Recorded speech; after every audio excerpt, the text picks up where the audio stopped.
Titanic को बनाने वाले ने कहा था कि ये डूब नहीं सकता, खुदा भी इसे नहीं डुबो सकता।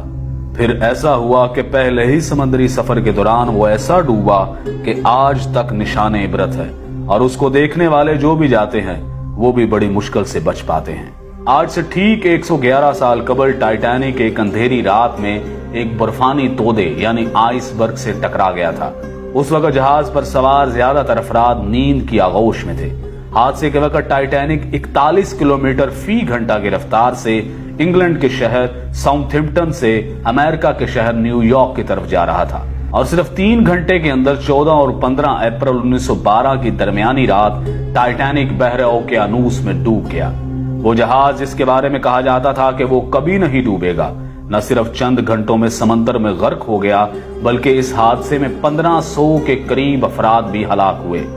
111 साल बाद भी उसे सबसे बड़ा समंदरी हादसा समझा जाता है। सितंबर 1985 में इस जहाज की बाकियात को बहरा ओकेयानूस में जाए हादसे से हटा दिया गया था।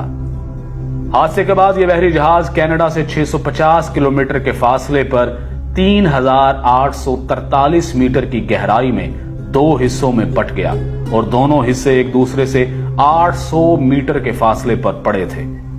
111 साल गुजरने के बाद भी इस हादसे के बारे में मुआम्मे मौजूद हैं। माहरीन की राय इसके बारे में क्या है, जानिए इस वीडियो में। इस बहरी जहाज के बारे में कहा जाता था कि यह डूब नहीं सकता, खुदा भी इसे नहीं डुबो सकता। इस यकीन की कुछ वजूहात भी थी। Federal university of Rio de Janeiro के शोबा बहरिया और ओशन इंजीनियरिंग के प्रोफेसर और इंजीनियर अलेक्जेंडर डी पेन्हो अल्हो कहते हैं कि इंजीनियरिंग के लिहाज से यह डिजाइन की बुनियाद पर तैयार करदा पहला बहरी जहाज था। कई वाटर टाइट कंपार्टमेंट्स बनाए गए थे, यानी जहाज का एक कमरा पानी से भर भी जाए तो दूसरे कमरे को गर्क नहीं कर सकता था। वो बताते हैं कि इस जहाज की तैयारी के दौरान कुछ मुश्किलात पेश आई थी, जैसा कि जहाज की ऊंचाई कितनी रखी जाएगी ताकि बिजली की तारें और पानी के पाइप ठीक से काम कर सके। इस पर बहुत सोच विचार की गई थी। प्रोफेसर अल्हो के मुताबिक इस पर गौर करने के बाद उस वक्त के इंजीनियर्स ने जहाज की ऊंचाई का तयन किया। यहां तक कि सैलाब की सूरत में उन्होंने अंदाजा लगाया कि पानी छत की ऊंचाई तक नहीं पहुंचेगा। उन्होंने छत पर महफूज कंपार्टमेंट भी बनाए थे, लेकिन तब किसी ने बर्फ के तोदे से जबरदस्त टकराव का सोचा भी नहीं होगा। माहरीन का कहना है कि तसादुम इतना जोरदार था कि जहाज की मेन बॉडी में जहाज की निसफ लंबाई तक सुराख हो गया था। ऐसी हालत में पानी डेक तक पहुंच गया था। जहाज पानी से भरने लगा था। ऐसी सूरत हाल में रेस्क्यू मुमकिन नहीं होता।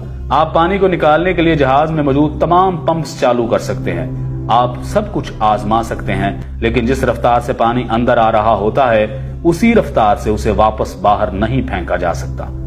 एक जबरदस्त तसादुम के बाद जहाज की साख में तब्दीली आई और दरवाजे बंद नहीं हो रहे थे, वो फंस गए थे। टाइटैनिक को इस दौर में भी खालस स्टील से बनाया गया था, लेकिन उस वक्त का स्टील ऐसा नहीं था, आज की फुलाद की तरह मजबूत नहीं था। बड़े हादसों के बाद इसकी वजूहात में इंसानी गलतियां हमेशा पाई जाती हैं। माहरीन के मुताबिक आइसबर्ग से भरे खित्तों से गुजरने में मुश्किलात के बावजूद इस पर सफर को तेजी से मुकम्मल करने का शदीद दबाव था। दरअसल ये दबाव ब्लू बैंड हासिल करने के लिए था। 1839 में शुरू होने वाला ये एजाज बहरा ओकेयानूस को अबूर करने वाले तेज तरीन जहाज को दिया जाता था। टाइटैनिक को इस एजाज का सबसे मजबूत दावेदार समझा जाता था। इस वक्त दुनिया की बड़ी कंपनियों के दरमियान जहाज बनाने का मुकाबला था। उस वक्त इंग्लैंड और जर्मनी के दरमियान मुकाबला था कि सबसे बड़े और तेज तरीन जहाज कौन बनाएगा। सबसे बड़े और तेज तरीन जहाज को सरकारी तौर पर ब्लू बैंड मिल गया। इस कारनामे को हासिल करने के लिए किसी भी जहाज के लिए पहला सफर सबसे अहम समझा जाता था। पहले सफर के दौरान जहाज की हालत सबसे बेहतर होती है। जहाज पहले सफर में तेज तरीन रफ्तार हासिल कर सकता है और टाइटैनिक ने भी तेज तरीन रफ्तार हासिल करने की कोशिश की थी। बच जाने वाले लोगों में से बहुत से लोगों ने बताया था कि जहाज के कप्तान को इर्द गिर्द के इलाके में बर्फ के तोदों के बारे में इतला दी गई थी, लेकिन उसने जहाज की रफ्तार कम नहीं की क्योंकि वो तेज रफ्तारी से बहरे ओकेयानूस को अबूर करके ब्लू बैंड हासिल करना चाहता था।